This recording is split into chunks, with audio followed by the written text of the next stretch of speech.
My name is Madeline. I'm 29 years old and live in a small apartment in Logan Square, Chicago. I work as a content coordinator at a digital marketing firm.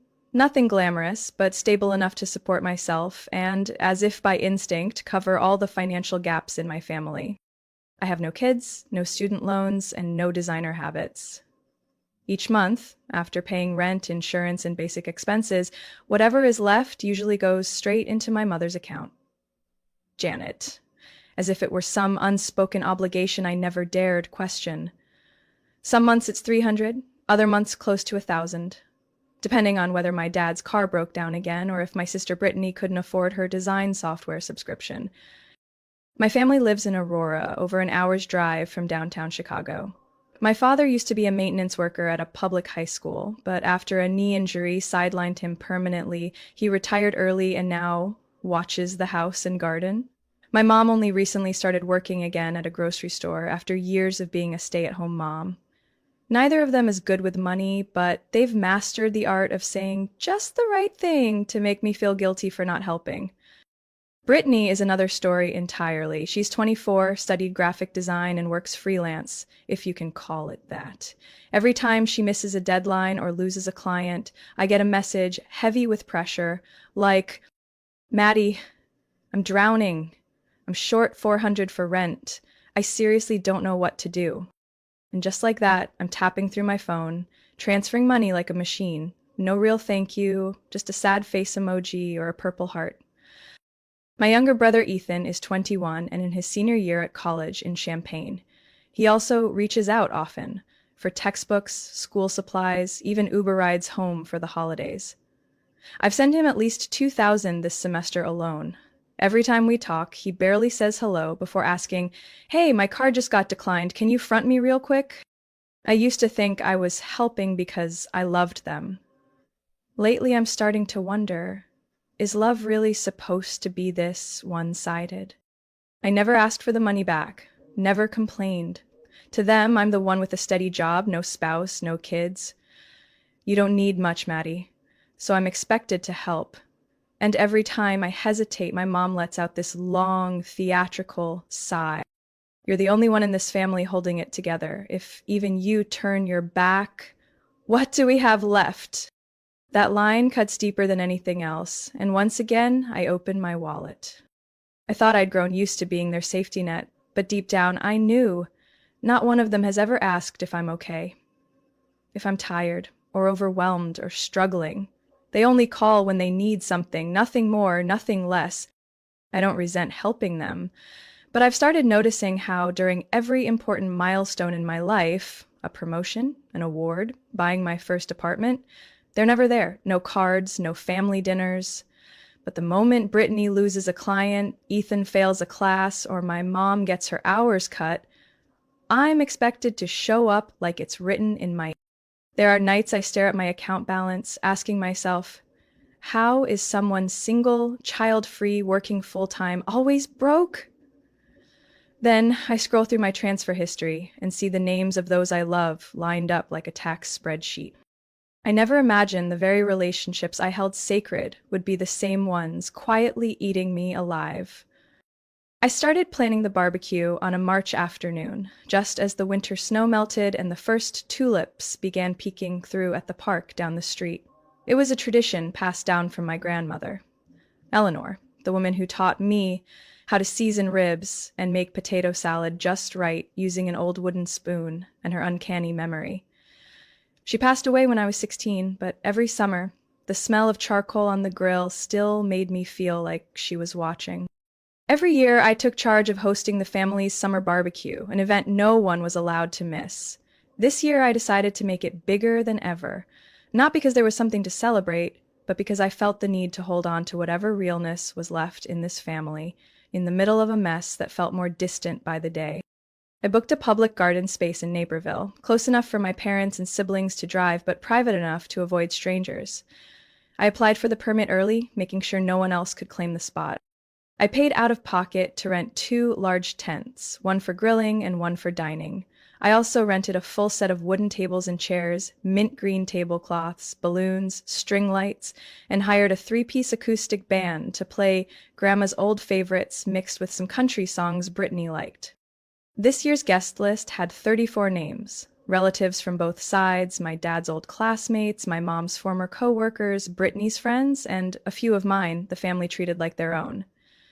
I sent out e-vites in early April with RSVP links, and most people responded quickly. Wouldn't miss it for the world. Can't wait for Madeline's peach pie. Bringing my daughter too. Place a large order for farm-fresh ingredients, organic beef, lemongrass chicken, German-style bratwursts. I even ordered a custom two-tiered chocolate cake from a bakery where my mom used to work years ago. They remembered me as Eleanor's granddaughter and said they'd make a cake worthy of the Parker legacy. For 3 months, every evening after work, I sat in the kitchen with my notebook, drafting menus, checking market prices, comparing delivery fees for tents and sound systems. I didn't complain. I didn't wait for anyone to offer help. I wanted everything to be just right for my grandmother and for the family I still believed could be brought back together.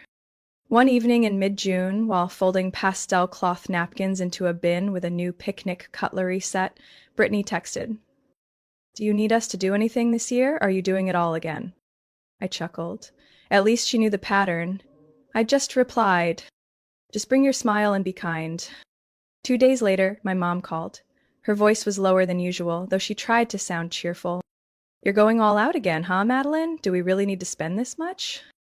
I want it to be meaningful. If Grandma saw it, she'd be proud. She paused a few seconds, then said, "Yeah, she probably would." I pictured Grandma Eleanor's warm eyes as she looked over everyone sitting under the tent.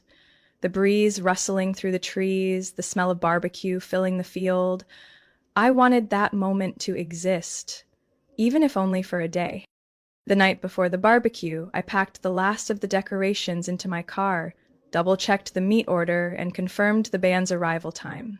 Everything was set. I sat at my kitchen table and reviewed the budget one last time. The total came to nearly $2,200. Not cheap on my salary, but I didn't hesitate. My family was worth it. Or at least, that's what I believed. 4 days before the barbecue, while I was carefully labeling each sauce jar with BBQ Grandma style in my neatest handwriting, my phone rang. The screen showed Dad with his usual profile photo, an old blurry picture of him holding a fishing rod by Lake Michigan. I picked up, cheerful. "Dad, I'm finishing up the sauce bottles. Tomorrow I'm picking up the cake and ordering extra folding tables. Do you think we need anything else?" On the other end, an unusual pause. Then Walter's voice came through, gravelly, hesitant. "Madeline, I need to have a serious talk with you." My hand froze mid-label. That tone, low, heavy, straight to the point, was always a sign something was wrong. "What's going on, Dad?" "Your mom, she lost her job last week. The grocery store cut staff unexpectedly. She was new, so she was first on the list." I stood still, the sauce jar suddenly heavy in my hand. But he wasn't finished. "That's not all. Brittany's car broke down again. This time it's the transmission. The mechanic quoted over $1,300, and if she doesn't fix it, she can't take that job near Milwaukee next week." Oh no.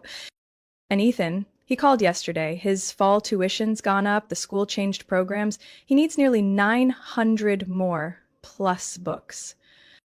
I sank into a chair, heart pounding. All these expenses, everything hitting at once. "Madeline, I'm sorry to tell you this so close to the event, but this year, we just can't go through with the barbecue." I looked up at the guest list still pinned to the board. Every name carefully underlined, green checks next to each RSVP. The plan I'd been building for 3 months was unraveling with just a few sentences. "Dad, I already put down deposits, tent rentals, the lights, the band. We could scale it back, make it simpler, or I can cover the rest. Didn't we do that last year?" "No, not this time. You've done too much already. Everyone knows and appreciates it, but I can't let you carry this burden again." "But it's Grandma's tradition. I've nearly finished everything." "Exactly. and I don't want to ruin it by letting you handle everything alone. That's not right. I heard him swallow hard, not out of emotion, but like someone playing the part of being reasonable. What I really heard was the door shutting, with me on the outside. I hope you understand. Let's take a break this year. Next year we'll come back bigger. The family just needs time to get back on its feet. I wanted to protest, to say all the reasons, to ask outright, why does no one ever ask if I'm okay? Why is it when you need money, you call right away? But when I try to do something for the family, you all disappear. But I said nothing, just nodded robotically and whispered, okay, as if I hadn't spent my entire spring preparing for a day everyone else took for granted. After the call ended, I sat for hours at the kitchen table, staring at the boxes of decorations, the scented candles, the freshly laundered tablecloths. Outside the window, the June wind rustled through the trees, sounding uncannily like Grandma's old whistle. I turned on my laptop, opened the cancellation email to the rental company. Their reply was quick. Due to late notice, you will only receive a 40% refund. The band had already rebooked for a wedding.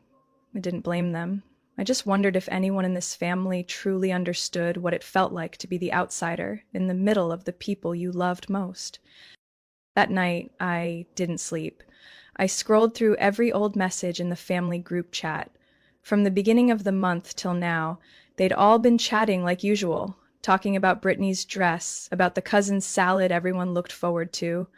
No one hinted anything was wrong. And yet in one phone call, everything burst like a bubble. I still hadn't cried. Not because I was strong, just too shocked. I kept repeating one thing in my head. The barbecue hadn't even happened, but it felt like they had decided to cut me out long before it ever could. I woke up Saturday morning to sunlight pouring through the window like some kind of mockery.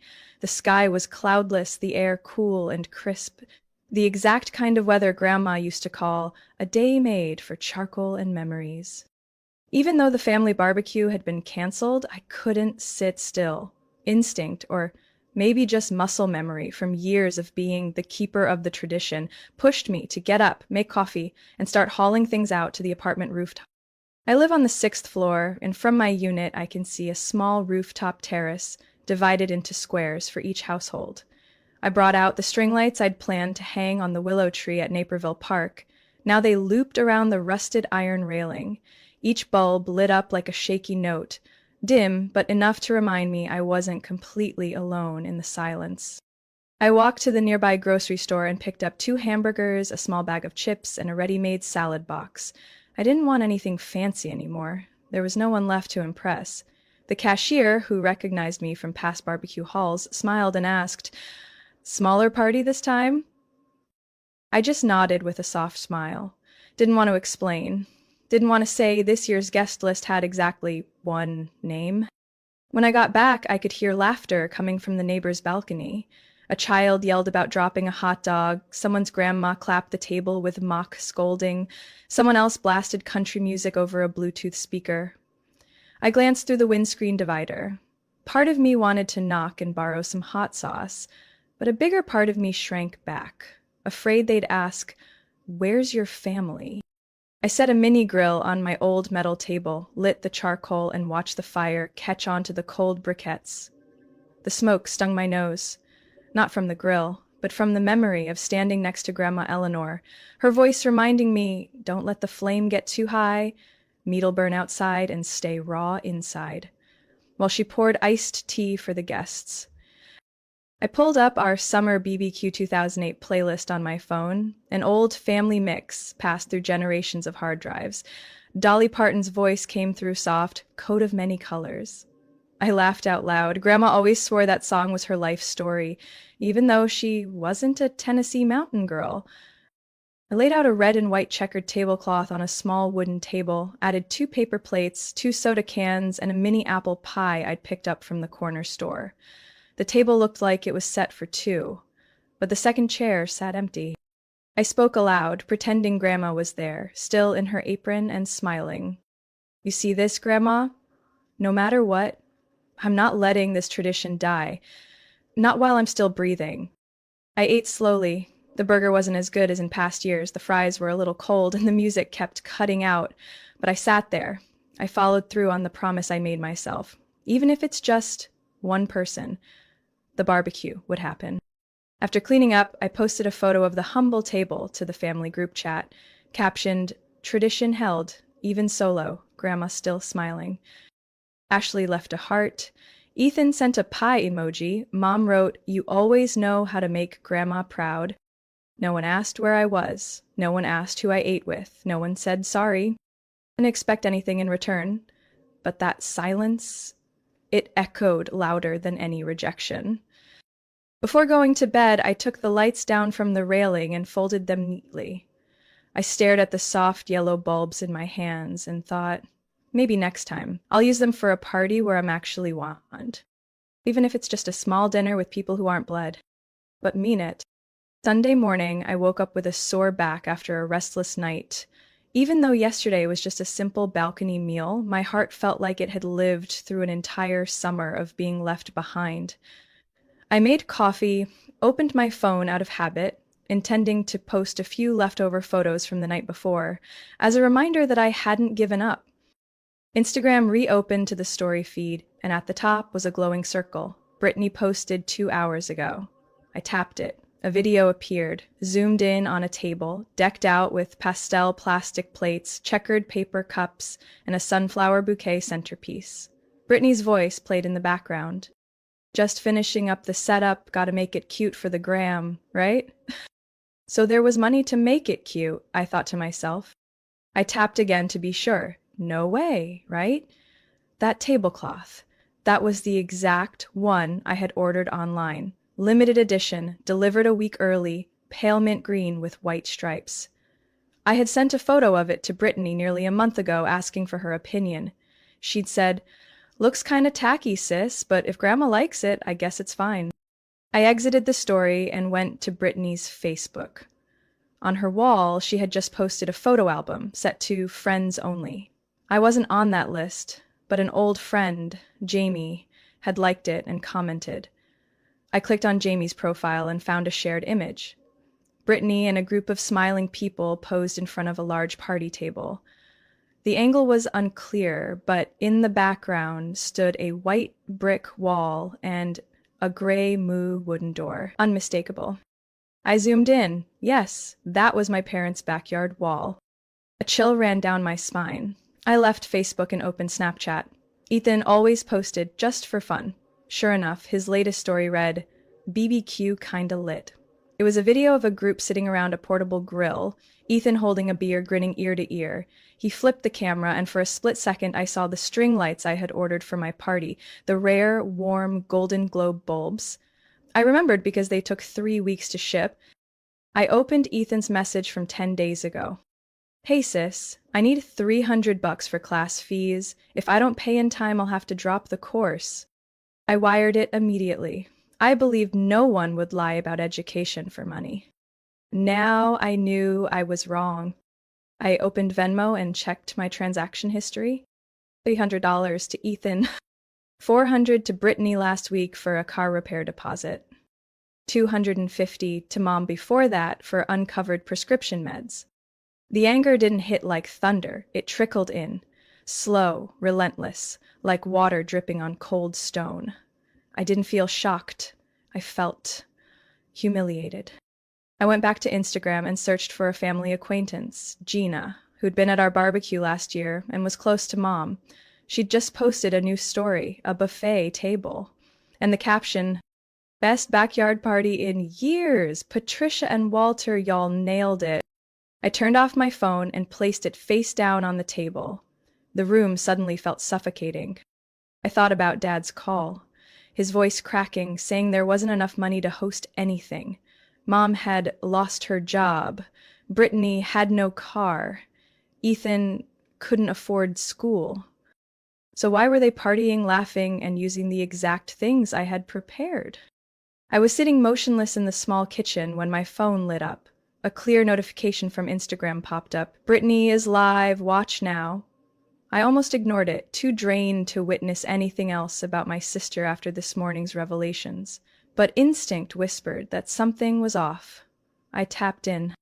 The screen flickered with shaky footage, lights strung overhead, twinkling.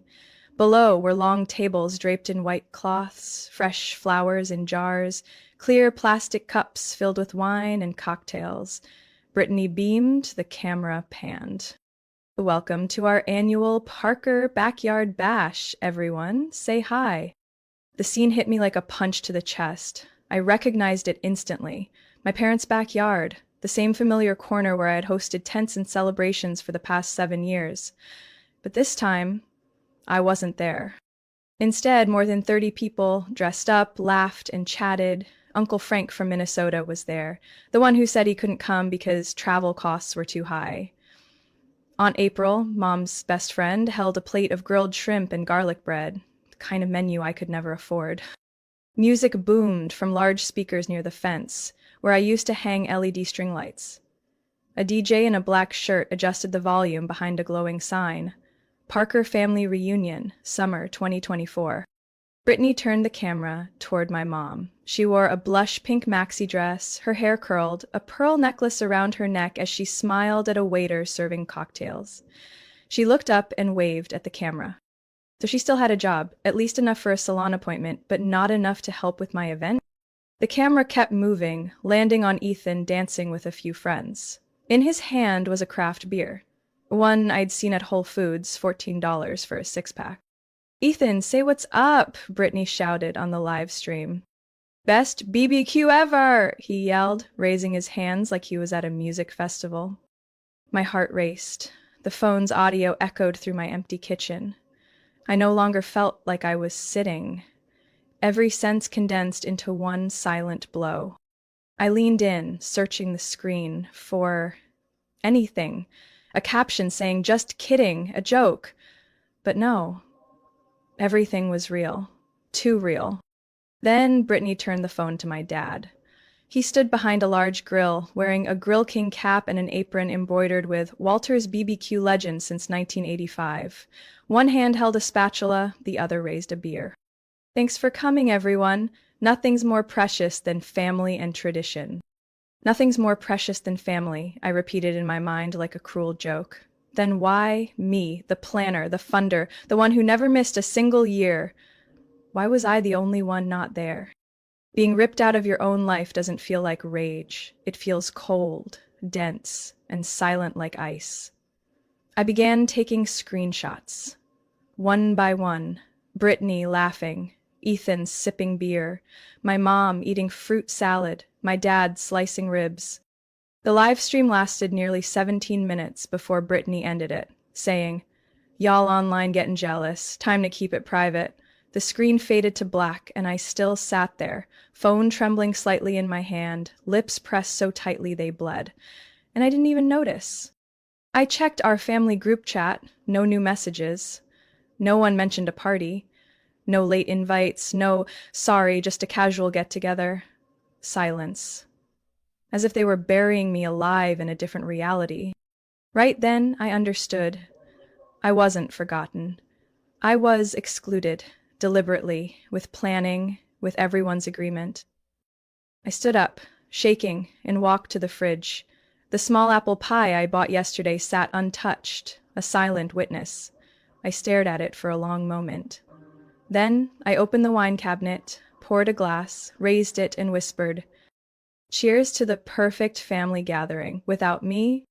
Then I drank it all, not to forget, but to remember, because something inside me had just shattered, and I knew from that moment on I would never be the same. Madeline, again. I sat in my apartment until nearly midnight, no lights on, just the glow from my phone screen casting pale light on my face. Each time I replayed Brittany's live stream, every frame felt like another blade twisting deeper. I no longer wondered why I was left out. I started asking, when did they begin planning to erase me? I reopened my message history. On June 3rd, Mom texted, "Ellen, I am so sorry, but can you send me $300 for my heart meds? Insurance won't cover them yet because I just switched jobs." 3 days later, Brittany messaged, "Hey sis, I need to fix my car urgently for a contract meeting. They're holding the deadline. Then came Ethan with his usual line. My college changed the program again. Can you spot me 300 just this once? I scrolled through every text, carefully noting each amount I'd transferred since March. Nearly $2,200. Enough to cover a full barbecue, tent rental, decorations, a live band, even the DJ I saw in the live stream. Nothing was coincidental. Every emergency, every plea for help was perfectly timed with the party's planning. They didn't just lie, they coordinated. Everyone had a role, a different excuse to draw money from me, making me believe they were all struggling, when in truth, they were staging a celebration I wasn't welcome to attend. A chill settled over me, deep and unmoving. My mind flashed through past sacrifices like silent film reels, skipping a Miami trip to help Brittany with rent, canceling my yoga membership to buy Ethan's textbooks, delaying dental work because Mom said Dad needs the water heater fixed right away. I'd always believed I gave out of love. Turns out I was just a walking ATM, no PIN required. I didn't sleep that night. I opened Excel and did something I never thought I'd do. Logged every transfer I'd ever made. Names, dates, reasons, line by line, a cold, unfeeling spreadsheet. Each number, a moment I was deceived.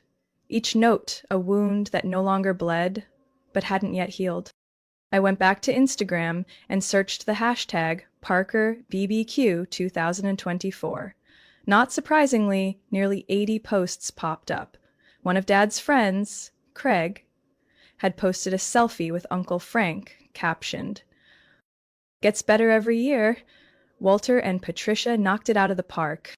One of Mom's former co-workers wrote, "Can't believe this party was held in someone's backyard. Absolutely stunning." Not a single mention of me. No one asked, "Where's Madeline?" They knew, or worse, they didn't care. I reopened the family group chat. It was practically empty. My last message was a photo of my one-person table, captioned, "Keeping the tradition alive, even if it's just me." Ashley reacted with a heart. Ethan sent a laughing emoji. Mom replied, "You're amazing." Grandma's probably smiling down from heaven. Now I get it. That wasn't encouragement, that was a diversion, a way to silence me, to keep me believing I still belonged. I looked around my apartment. The unopened boxes of decorations, the plastic cups still in packaging, the electric grill that never got used. Everything stood untouched. Silent evidence. And I finally understood. The party wasn't canceled. I was. I set down my glass, opened my laptop, and created a new folder. The truth. I uploaded every photo, video, message, and transfer receipt. Not for revenge, but to remind myself. Truth doesn't need to be believed to matter. It just needs to be seen. I didn't confront them right away. I needed time to observe. Like someone so deeply betrayed, they no longer trust even their own instincts. 3 days after the party, no one in the family mentioned it. No explanation, no apology, not even a casual check-in. Then, on Wednesday morning, while I was compiling monthly reports for my boss, my phone buzzed non-stop. A message from my mother popped up. "Sweetheart, we just got a notice that the utility bill is overdue. Can you send $280 like last month? I'll pay you back soon." I stared at the words as if they'd been sent from another universe. They kept going, like nothing had happened, as if I'd obediently transfer money, just like always. I didn't respond. Instead, I opened my truth folder on my laptop and selected 4 sharp screenshots from the live stream. My father grinning with a beer next to the buffet table, my mother posing beside a server in a black vest, Brittany recording a selfie video in the middle of the crowd, and Ethan raising a beer can with the caption, "Best BBQ ever." I captured the payment history from my apps dating back to March. The total was $2,230, each accompanied by messages with urgent words like tuition, heart meds, car repair. I posted it all on my personal Facebook. The caption read, My family said we couldn't afford to host our tradition this year. Said mom lost her job. My brother couldn't pay tuition. My sister's car broke down. 3 days later, they threw the biggest party we've ever had and deliberately left me out. Thank you for teaching me a lesson about boundaries. I will never again pay tuition for betrayal. And within less than an hour, the post had over 200 reactions. Former coworkers, college friends, even neighbors from my parents' street started leaving comments, from unbelievable to this is beyond cruel. One person messaged me privately, Madeline, I used to be the family ATM too. Eventually, I had to close my wallet to save my heart. That afternoon, the family group chat exploded. Brittany wrote first, Are you out of your mind? Why would you drag the family online like that? Ethan chimed in next. You're blowing this way out of proportion. We just had a little get-together. What's the big deal?